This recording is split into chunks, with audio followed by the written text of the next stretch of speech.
c'est la parole de Dieu qui demeure. Toute chose a été faite par elle, et rien de ce qui a été fait n'a été fait sans elle.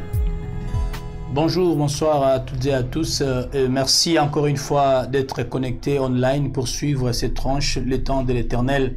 Et nous allons prendre comme ça le temps de prier avant que nous n'entrions dans le sujet d'aujourd'hui.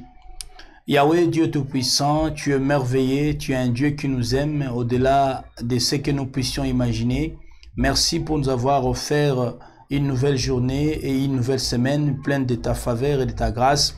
Nous te supplions, notre Dieu, que ton Esprit Saint nous guide pendant ces moments, afin que ta parole ait un impact positif dans nos vies, pour que nous puissions découvrir la vérité et que cette vérité puisse nous affranchir. Selon ta volonté, au nom de Jésus-Christ. Amen. Bien-aimés dans le Seigneur, encore une fois de plus, bienvenue sur cette tranche, les temps de l'Éternel. Et moi, c'est Kakagad à la présentation et la réalisation est tenue par le main béni de notre frère Don Divin Rach. Avant que nous n'avancions, nous tenons à nous excuser parce que vous allez voir que la qualité d'image aujourd'hui n'est pas comme d'habitude. Et si vous remarquez, nous ne sommes pas sur le beau plateau qui nous a été accordé par l'un d'entre vous. Et nous sommes hors ces plateaux parce que, compte tenu des difficultés techniques dues à la lumière, donc nous sommes obligés de faire ces tranches à l'extérieur comme une manière d'accomplir ce que la parole dit. Nous devons prêcher l'évangile au moment favorable comme au moment défavorable. Mais qu'à cela ne tienne, nous allons nous tenir à suivre la parole de Dieu toujours comme d'habitude. La fois dernière, nous étions en train de parler comme nous disons toujours, de ces thèmes que nous avions. La réalité n'est pas toujours la vérité. La réalité n'est pas toujours la vérité. L'écriture de base s'est tirée de Jean chapitre 8, verset 31, là où Jésus-Christ dit, si vous demeurez dans ma parole, et vous êtes vraiment mes disciples, vous connaîtrez la vérité et la vérité vous affranchira. Et nous commencions à parler aussi d'une différence qui existe entre l'Église de Jésus-Christ et la religion. Nous avons donné certaines explications par rapport à l'Église d'abord. Nous avons dit que c'était un terme tiré d'un terme grec qui veut dire ecclésia. Ce terme ecclésia est issu de ekaleos, qui veut dire les appelés du dehors. Donc c'est comme ça que je dis que par la manière d'interpréter ce terme, nous dirons que l'Église, c'est l'ensemble de tous ceux-là qui ont cru en Christ et qui sont mis à part. C'est ça la signification que nous devons comprendre du terme Église. Et nous avons montré combien de fois dans la parole que Jésus a dit à Pierre, sur toi Pierre, je bâtirai mon église. Il n'a pas parlé de la religion, mais il a parlé de l'église. Sur toi Pierre, je bâtirai mon église. Et nous avons vu cela. Et aujourd'hui, nous allons poursuivre pour voir quelque autre chose qui certainement va nous édifier. Et cela nous permettra de découvrir la vérité. Et nous allons lire comme ça pour entrer dans le vif de notre tranche d'aujourd'hui. Nous sommes dans le livre de l'évangile de Matthieu toujours, cette fois-ci au chapitre 16, verset 6. Matthieu chapitre 16, verset 6. Nous allons lire au nom de Jésus-Christ.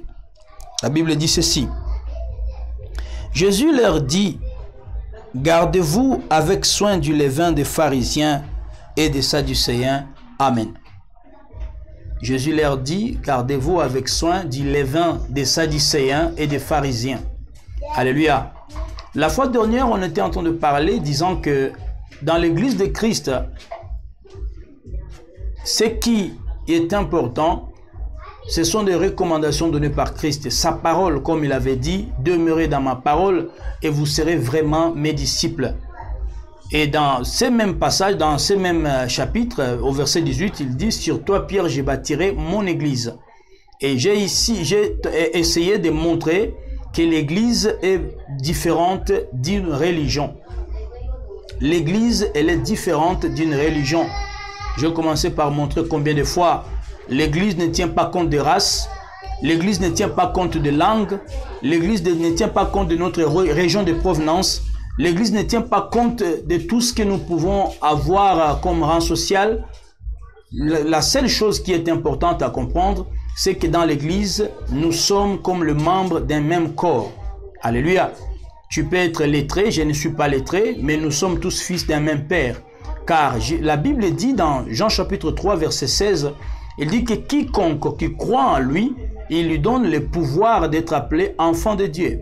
Pardon, il dit quiconque croit ne puisse pas périr, mais qu'il ait la vie éternelle. Et au chapitre 1 du même de Jean, chapitre 1, verset 12, la Bible dit à tous ceux qui l'ont crié, à tous ceux qui ont reçu son nom, il leur a donné le pouvoir d'être appelés enfants de Dieu. Par conséquent, dans l'église de Dieu, il n'y a pas de discrimination. Dans l'église de Dieu, il n'y a pas de qualification. Dans l'église de Dieu, nous avons tous bénéficié de la grâce d'être appelés enfants de Dieu. Voilà pourquoi nous disons que l'église de Dieu est différente d'une religion. Et ici, nous allons parler maintenant de la religion. L'autre fois, nous avons essayé de parler de l'église, la religion. Parce qu'ici, Jésus dit, gardez-vous avec soin du levain des Sadducéens et des pharisiens. Déjà, nous devons comprendre qu'il avait parlé ici en parabole. Il a parlé en parabole, et si vous lisez le même chapitre au verset 12, là, il a essayé d'interpréter ce qu'il disait. En parlant du levain, il voulait seulement parler des enseignements des Sadducéens et des pharisiens. Il dit aux disciples et à tous ceux qui étaient là, gardez-vous avec soin du levain des Sadducéens et des pharisiens. En disant levain, Jésus voulait dire, nous devons nous garder des enseignements des Sadducéens et des pharisiens. Alléluia. Et ceci nous renvoie clairement à l'image de la religion. Car les Sadducéens et les pharisiens, ce sont de groupes qui se retrouvaient dans le judaïsme. Le pharisien, les Sadducéens, il y a aussi les zélotes. Voilà. Donc, les Sadducéens et les pharisiens, c'était des religieux. Ils étaient membres d'une religion. Ils étaient tous issus d'une religion. Alléluia. Et en parlant du fait que nous devons nous garder avec soin de leurs enseignements, c'était une mise en garde de montrer clairement qu'ici, il s'agit des gens qui sont habilités ou encore qui se donnent plus à ce qu'ils croient être vrai, au lieu de s'adonner à la vérité pure, la vérité absolue qui était Christ lui-même. Et ici, ça nous renvoie à essayer de comprendre la définition du terme religion. Je ne sais pas si vous aviez déjà pris le temps d'essayer de consulter votre dictionnaire, comme j'avais dit autrefois, comprendre ce que c'est la religion. De façon courante, je vais lire cette définition qui est écrite ici. Il est dit ceci, le terme religion vient du latin religio, ça fait dire ce qui attache ou retient, lien moral, inquiétude de conscience, scrupule. Ces mots étaient utilisés par les Romains avant Jésus-Christ pour désigner le culte des démons. L'origine du mot religio est controversée depuis l'Antiquité jusqu'à aujourd'hui. Alors, en premier lieu, nous devons savoir que le terme religion vient de religio, du latin, et interprété avec le temps comme étant ce qui nous retient, ce qui nous rattache, c'est les scrupules. Amen. Mais si vous allez plus loin dans des recherches, vous allez trouver que le terme religieux, c'est le dérivé de religere. Religere ici qui veut dire simplement respect scrupuleux des rites. Respect scrupuleux des rites. C'est la raison pour laquelle vous connaissez les grandes, on peut appeler ça les grandes religions dans le monde.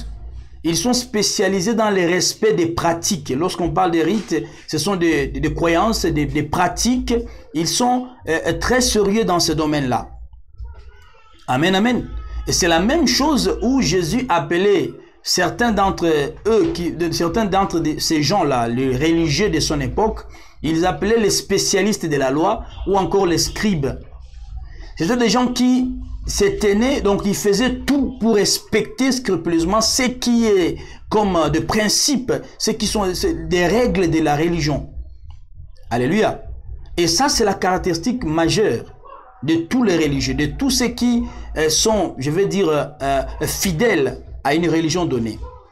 Ils n'ont pas besoin de comprendre la vérité ou encore d'appliquer la vérité, mais simplement de faire un effort de demeurer dans les règles, dans la doctrine, dans la pensée, dans des croyances. Donc faire exactement comme on l'avait dit, même s'ils ne comprennent pas, ils doivent le faire comme le maître avait dit. Alléluia. Et quelque part, Jésus dit, faites attention aux chefs religieux. Ne suivez pas ce qu'ils font. Ils veulent souvent avoir des premières places dans une assemblée. Se vêtir de robes blanches, comme des saints. Ils vont dépouiller le veuve en faisant des prières impressionnantes. Vous allez trouver tout ça dans Matthieu chapitre 23. Il y a un long détail là-bas sur les pratiquants de la religion ou encore le religieux. Alléluia. Ici, nous devons tous comprendre, enfants de Dieu, qu'il y a une nette différence entre l'Église et la religion. Et ça nous permet de comprendre, comme nous avons dit les thèmes, la réalité n'est pas toujours la vérité. La religion est une réalité. Parce que comme vous pouvez le voir, c'est l'œuvre de l'homme. La religion est l'œuvre de l'homme et non de Dieu. Mais l'Église, oui, l'Église est l'œuvre de notre Seigneur parce que lui-même avait dit, je bâtirai mon Église sur toi, Pierre. Il n'a pas parlé de religion. Alléluia. Religere, qui veut dire les respects scrupuleux des rites. Ce n'est pas le respect scrupuleux de ce que veut Dieu, mais des rites. Ça veut dire que nous pouvons avoir dans une communauté, nous avons une certaine manière de vivre, certaine manière de prier, une certaine manière de réciter, de prière. Nous avons une certaine manière d'offrir. Nous avons notre manière de faire de célébrer les mariages, ainsi de suite. C'est l'ensemble de ces histoires qu'on peut les qualifier comme étant des rites. Alors, le religieux et leur problème, c'est de respecter scrupuleusement les rites et non pas Dieu. C'est pourquoi vous allez trouver dans la plupart des religions, il y a des pratiques que les fidèles font, même s'ils ne peuvent pas expliquer pourquoi est-ce qu'ils font, ils les font quand même. Alors Christ nous dit aujourd'hui, nous devons nous méfier des religieux. Quand je dis méfier, je ne veux pas dire ici saboter ou insulter ou encore mépriser, non. Faire attention de nous garder des faux enseignements. Des faux enseignements que donnent les religions. Quand par exemple, dans Exode chapitre 20, verset 4, la Bible nous dit de ne pas faire des images, de ne pas nous prosterner devant des statues, de ne pas les servir. Mais dans ta religion, dans ta communauté, vous prenez les soins de les faire parce que les supérieurs ont dit. Ce que les supérieurs vous disent de faire, ils se sont basés sur quelle écriture de la Bible? Vous n'avez pas de réponse là-dessus, mais vous faites quand même cette pratique. C'est pourquoi je termine par un passage. Nous sommes dans Actes chapitre 2, verset 42. Vous verrez là-bas, le pilier de l'église, c'est quoi? La Bible dit clairement sur les piliers de l'église. Dans Actes chapitre 2, verset 42, on nous montre clairement quels sont les piliers de l'église. Une manière de faire la différence entre l'église de Dieu et et la religion. Amen. Actes chapitre 2, verset 42. Je vais juste paraphraser cela. Nous allons développer ça la fois prochaine. La Bible dit ceci. Ils persévéraient dans l'enseignement l'enseignement des apôtres, dans la communion, la seconde chose fraternelle, dans la fraction du pain et dans les prières. Enseignement des apôtres, communion fraternelle, fraction du pain et la prière. Ce sont là les piliers de l'Église de Jésus-Christ. Voilà pourquoi nous mettons un point final aujourd'hui là-bas. Nous avons essayé de montrer, de terminer avec ces sujets que nous avions. L'Église est différente de la religion. Et nous avons tiré l'Église, les passages d'aujourd'hui de l'Évangile selon Matthieu, chapitre 16, verset 6. Et nous avions défini la religion comme étant religérée ou encore les respects scrupuleux des rites et qui est différente totalement de l'Église de Jésus-Christ. Merci beaucoup de nous avoir suivis. C'était le temps de l'Éternel et la présentation c'était Kakagad et la réalisation assurée par les mains bénies de notre frère Don Divin Rach. À nous revoir très prochainement, mais je continue à dire, vous toutes, je parle des femmes qui sont tombées enceintes pendant les confinements, n'avortez pas. Et vous aviez vu les conditions techniques avec lesquelles nous avons travaillé aujourd'hui. Nous avons besoin de votre soutien. Pour toute intention de nous aider, il y a les numéros de téléphone. Vous pouvez passer un appel sur WhatsApp ou sur direct et tout ira bien pour la gloire de Dieu. Que Dieu vous bénisse abondamment. Gardons les mesures barrières en réponse au Covid-19 pour que nous soyons toujours en bonne santé. À nous revoir très prochainement. Que Dieu vous bénisse. Ciao. Par elle. Et rien de ce qui a été fait n'a été fait sans elle. Le monde que je vois, j'ai trouvé si beau. C'est si beau à voir.